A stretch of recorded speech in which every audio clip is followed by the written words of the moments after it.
Olá, queridos. A Bíblia como ela é. Antes de começarmos, eu gostaria que você divulgasse, colocasse lá o like. Vamos inundar o YouTube com a palavra de Deus, com os ensinamentos das Escrituras Sagradas. Nós estamos encerrando a série no Discipulado de Casais sobre o casal Nabal e Abigail. Já foram gravadas as duas últimas lições sobre o relacionamento de Abigail e de Nabal. E hoje nós vamos iniciar a Escola Bíblica Getsemane. Essas lições, ela tem como base fundamental as Escrituras Sagradas. Como base secundária, nós vamos estudar as lições da editora cristã evangélica sobre o Novo Testamento. Então, esse semestre, nós vamos estudar sobre o Novo Testamento. Ok? Para conhecer melhor o Novo Testamento, é necessário a gente ter uma visão panorâmica dos antecedentes históricos, ou seja, a formação do Evangelho, como surgiu o Evangelho e o desenvolvimento desse Evangelho.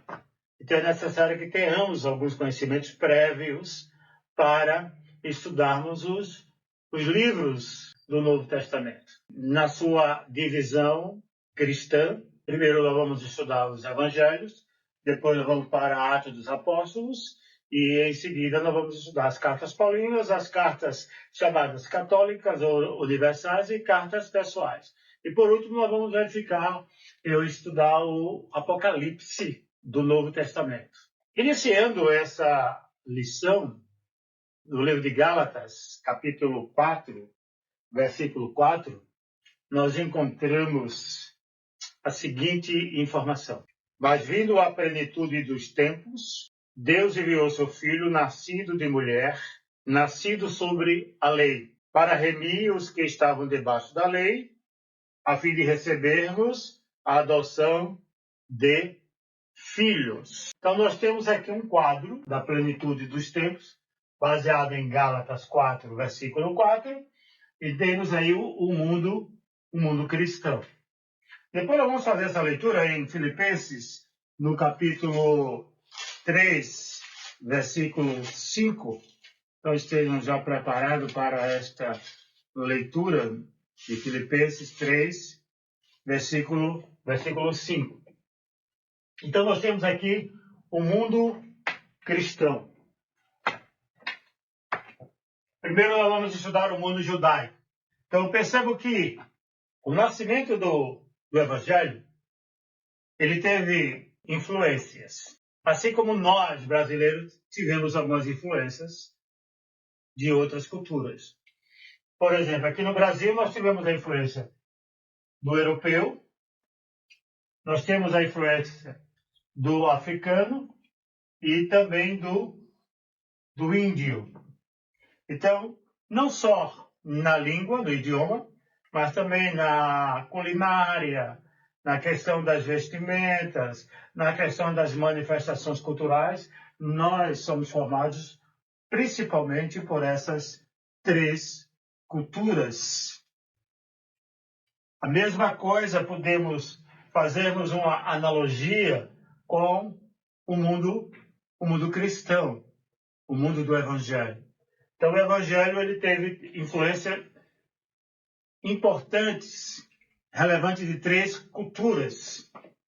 Nós temos a cultura grega, nós temos a cultura romana e, em seguida, nós temos a cultura chamada judaica, a cultura dos judeus. No livro de Filipenses, no capítulo 3, versículo 5, o apóstolo São Paulo, escrevendo a essa igreja, uma igreja que ele amava muito, era uma igreja que respeitava o líder, era uma igreja que estava sempre pronta para ajudar o apóstolo em socorro financeiro. A igreja que estava em Filipos era uma igreja assim, uma igreja dada a liberalidade, a hospitalidade, a misericórdia e a ajuda. E Paulo, escrevendo a esta igreja, ele diz lá no versículo 5, circuncidado ao 8º dia da linhagem de Israel, da tribo de Benjamim, hebreus de hebreus, segundo a lei, foi fariseu. Então, nós temos aqui, em Filipenses 3:5, uma ideia básica da formação cultural, principalmente do apóstolo Paulo.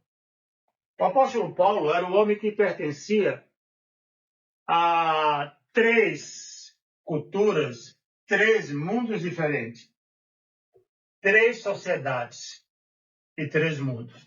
Perceba que nós temos aqui a intersecção, não é? A intersecção entre essas circunferências. Então, Paulo, ele possuía, ele carregava, não é, essa herança cultural de 3 mundos, de 3 cidades. Aqui em Filipenses 3:5 ele diz circuncidado, aí já mostra a religião paulina, a religião de Paulo, inicialmente. Ele era judeu, circuncidado, era uma marca do judaísmo. Era a marca do Antigo Testamento, era a circuncisão. No Novo Testamento, houve uma mudança, que a marca do cristão no Novo Testamento passou a ser o batismo, significando morrer para o mundo e ressurgir numa nova vida para Cristo, um nascimento espiritual. Em segundo lugar, ele pertencia à tribo de Benjamim. Aí temos a genealogia, que era de suma importância para a comunidade judaica. A sua origem, a sua herança, a sua história. Então era uma nação que via do passado. E foi muito importante a genealogia, tanto para afirmar a filiação de Jesus, em Mateus capítulo 1, versículo 1, quando ele diz que Jesus era filho de Abraão e era também da linhagem de Davi, ou seja, herdeiro legítimo ao trono de Israel. Então, Benjamim. Essa tribo de Benjamim, ela se juntou à tribo de Judá, assim formando o Reino do Sul, que tinha como estado Judá e a capital Jerusalém. Hebreus de hebreus. Era a cultura. Hebreus de hebreus. Era como se fosse o nascimento puro. Porque o judeu, ele é judeu quando é nascido de mulher judia. Então ele é judeu. E Paulo era hebreu de hebreus. Aqui mostra a cultura. Fariseu. Paulo era fariseu. Aqui está algo ligado à teologia, o estudo acerca de Deus, aquilo que você acreditava, aquilo que você defendia, aquilo que você pregava. É bom lembrarmos que havia entre o judaísmo partidos. Os principais partidos, nós temos fariseus, saduceus, nós temos aí os herodianos, nós temos os zelotes, que não são citados na Bíblia, mas eram um partido. Nós temos um partido também chamado os essênios. Nós temos os escribas. Os escribas não eram um partido em si. Os escribas eram um ofício, eram os doutores da lei. Então, o fariseu era a corrente mais zelosa com a palavra. Paulo era fariseu. Por isso aquele zelo dele no início de perseguir, de prender, em nome de Javé, em nome da verdade. E a verdade estava tão pertinho dele que a verdade Jesus já tinha dito, eu sou o caminho, a verdade e a vida. E ele não tinha percebido ainda essa verdade. Mas ele era zeloso. Ele fazia parte dos fariseus. A cultura, a escritura judaica. Uma coisa importante para a formação cristã ou do mundo cristão é exatamente as escrituras. As escrituras que Jesus lia e que servia de base para a teologia apostólica foi a escrita e preservada pelos judeus. Ou seja, a escritura que nós chamamos hoje de Antigo Testamento, numa linguagem mais moderna, ela é chamada como Bíblia hebraica, porque quando se trata de Antigo Testamento e Novo Testamento, é como se o Antigo Testamento não tivesse nenhum valor nos dias de hoje. Era algo ultrapassado, algo velho, algo prosaico. E para os judeus não pensam assim, dessa forma. Porque eles ainda esperam o quê? O seu Messias, o seu libertador. Então é a Bíblia hebraica. Nós temos a Bíblia hebraica, que hoje nós denominamos e estudamos nas nossas igrejas como Antigo Testamento, e temos a Bíblia cristã, que é o Novo Testamento. Então essa Bíblia hebraica era a Bíblia que Jesus usou no Antigo Testamento. Com base no Evangelho de Mateus, é possível perceber quanto o Antigo Testamento foi usado por Cristo. Mateus é algo singular na vida de Mateus. Por quê? Mateus é o evangelho que mais cita o Antigo Testamento. Mais de 100 vezes cita o Novo Testamento. Direta e indiretamente ele faz alusão ao Antigo Testamento. Porque tinha um objetivo, porque tinha um propósito, um alvo, que era convencer os judeus que Jesus é o Cristo, ou seja, Jesus é o Messias. E Jesus além do Messias, Jesus é filho de Deus. Por isso que ele começa com a genealogia, no primeiro capítulo. São as gerações ali mencionadas por ele, alguns nomes bem conhecidos, e eles acreditavam nessa origem. E Mateus chama atenção para eles. Olha, vocês não acreditam tanto na genealogia? Então acompanhem agora a genealogia. A genealogia vai dar em Cristo Jesus, o nosso Salvador. É o Deus Emanuel. É aquele que veio para remover os nossos pecados. É aquele que veio para nos dar a salvação. Então é esse o Cristo, Jesus. O Cristo. O que foi crucificado por vocês, o que foi crucificado pela religiosidade, mas ele agora, o Deus Pai, o ressuscitou. E é ele o nosso Senhor e Salvador. Então é o livro que mais cita o Antigo Testamento. E Jesus faz essas citações no Novo Testamento. Em Mateus capítulo 1, versículo 3, apenas vou fazer algumas citações, não vou fazer essa leitura para não tornar o vídeo muito longo. Então, Mateus 1:23, ele cita Isaías 7:14, quando fala do nascimento virginal de Jesus. Em Mateus 4, de 4 a 7 e 10, ele cita o Antigo Testamento, Deuteronômio 6, 13, 16, 8 e 3 e Salmo 91, de 11 a 12. Aqui é a tentação. Na tentação, vocês irão perceber na tentação, que Jesus não se manifesta através de força, através de poder, do dinamis, o poder, algo extraordinário, não é? Algo sobrenatural. A manifestação do Messias foi através da palavra. A arma de Jesus foi exatamente a palavra. Está escrito de Deuteronômio. Está escrito, o diabo faz uma citação do Salmo 91, versículo 11 e 12. O diabo conhece as escrituras. Por isso que nós devemos tomar muito cuidado e estudarmos a palavra de Deus em nossas igrejas. Jesus usa o Antigo Testamento para vencer o diabo.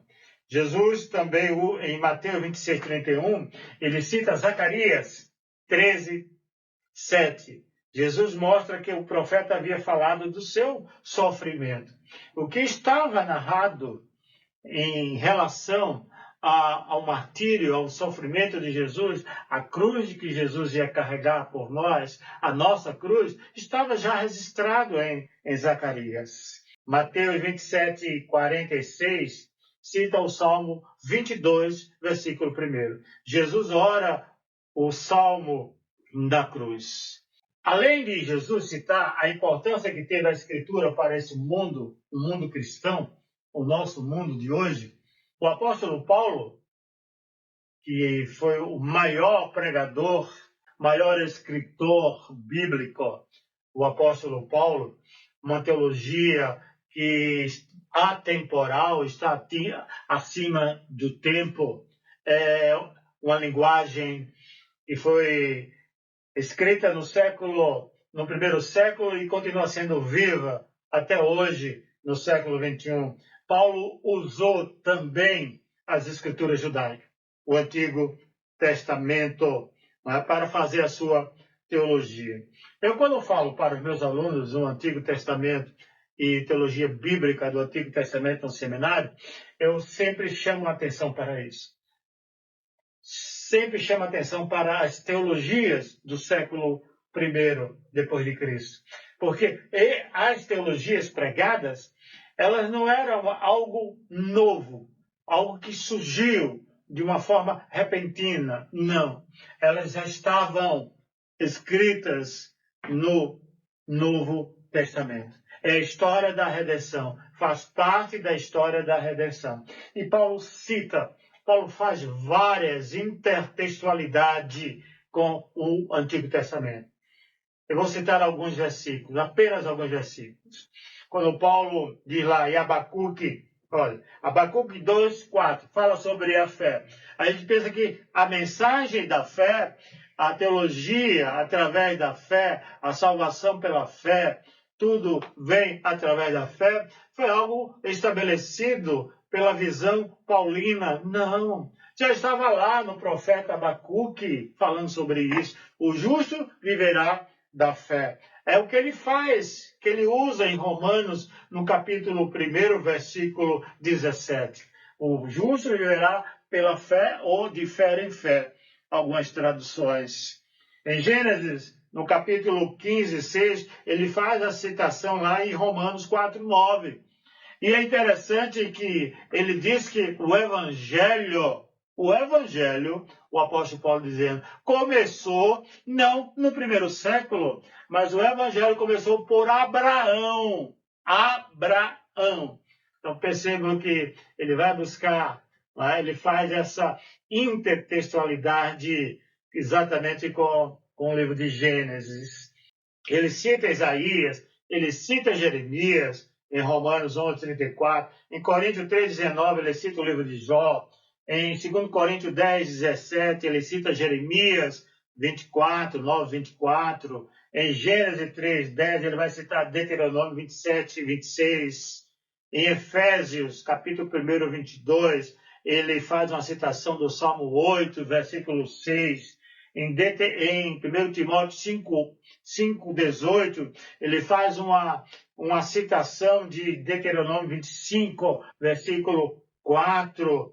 Em 2 Timóteo 2,19, ele cita Números 16, versículo 5 e versículo 27. Então aí nós temos a teologia, a importância das escrituras sagradas do Antigo Testamento para o Evangelho, para o mundo cristão. Nós tivemos um período muito importante para a definição da teologia judaica. A teologia judaica. Nós já vimos as Escrituras, a importância é Jesus e o apóstolo Paulo usou o Antigo Testamento. O Antigo Testamento. Na época de Jesus, era a Septuaginta.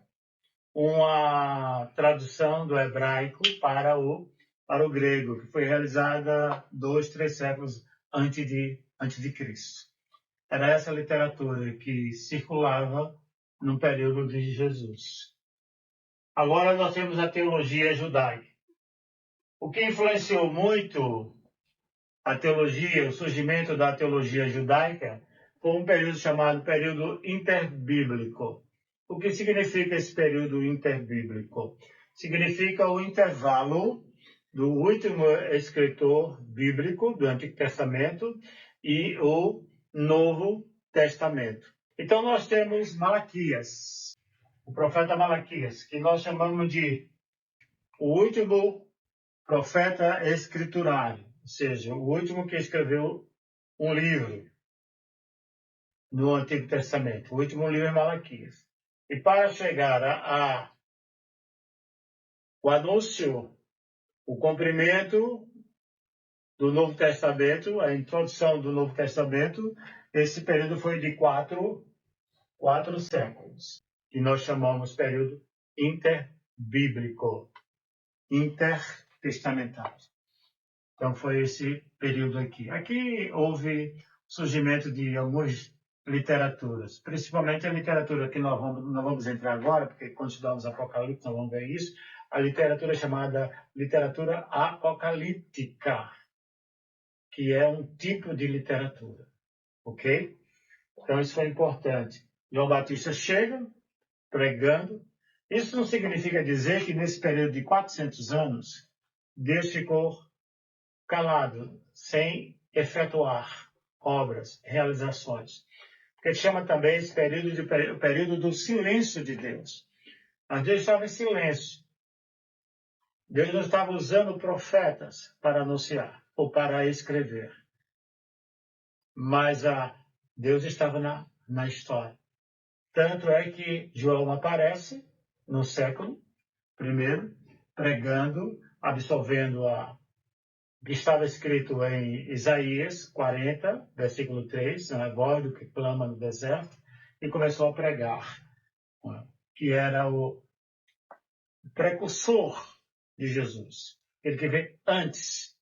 É como se fosse preparando o caminho para Jesus Cristo. Dentro ainda da teologia judaica, surgem alguns movimentos sociais messiânicos que deram uma contribuição para o desenvolvimento do mundo cristão. São esses movimentos chamados movimentos sociais messiânicos. Um movimento que tinha esperança no Messias, independente do cumprimento, ou pela palavra, pela paz, pela espada, pela força, mas eles pregavam essa esperança messiânica. Qual foram as duas principais contribuições desses movimentos? Primeiro é o ardor da esperança messiânica. E isso é bem visível. E foi absolvido no primeiro século pela igreja. O ardor da esperança. Nós temos uma teologia baseada na esperança. A esperança em Cristo. O apóstolo Paulo vai dizer que a nossa esperança está guardada nos céus. Ou seja, a nossa esperança está na ressurreição, no retorno de Jesus, que nós chamamos de parousia, que é a segunda volta de Cristo. Nossa esperança. E a outra é a reflexão política ou político-social. A preocupação com a política dos imperadores, a preocupação com os pobres da época, a preocupação com a questão da assistência às viúvas, aos mais necessitados, aos que eram mais oprimidos. Então, tudo isso nós herdamos desses movimentos sociais. Outro item bem relevante do judaísmo, que veio para o primeiro século, o aspecto cultural, foi exatamente a questão da formação da igreja. Eles criaram um sistema de reunião chamada sinagoga. A sinagoga ela foi criada, ela foi idealizada a partir da destruição do templo em Jerusalém, que era o templo central. O povo se reunia, comemoravam 7, 40 dias essas festas, e ali o centro era o templo. Mas esse templo foi destruído em 586 pela invasão babilônica. E agora eles ficaram sem o que fazer.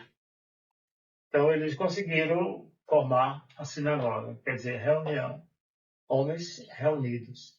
E estabeleceram lá na sinagoga o estudo da palavra. Então veja como foi importante a questão da manutenção da palavra. O templo foi destruído, mas a palavra continuou viva, repassada pelas gerações.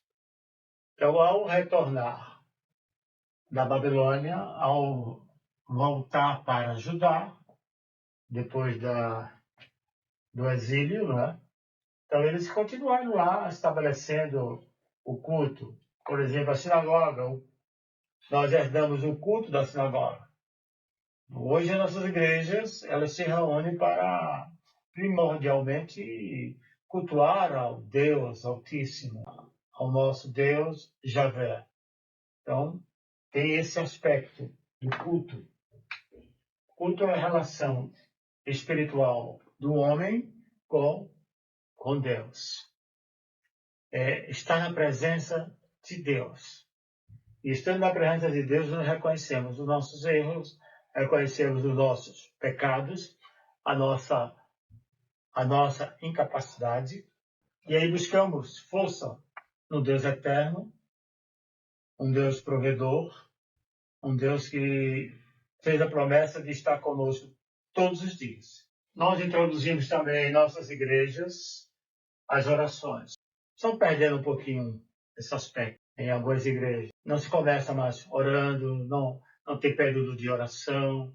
E também a descentralização do culto. O culto não é apenas em Jerusalém. O culto agora é em cada lar, em cada local. Por isso que quando Jesus afirma, onde estiver 2 ou 3 reunidos em meu nome, eu aí estarei. Independente do local, não é preciso climatização para que Deus esteja presente. Não é preciso um som de primeira qualidade. Não. Não é preciso cadeiras confortáveis. Se tem tudo isso, bom. Mas o mais importante é Deus está presente. Jesus está presente. E a igreja ser dirigida pelo seu Espírito. Isso que é importante. Então essa é a primeira parte. É a primeira lição. Que Deus nos abençoe abundantemente. Até a próxima lição. Um abraço para todos.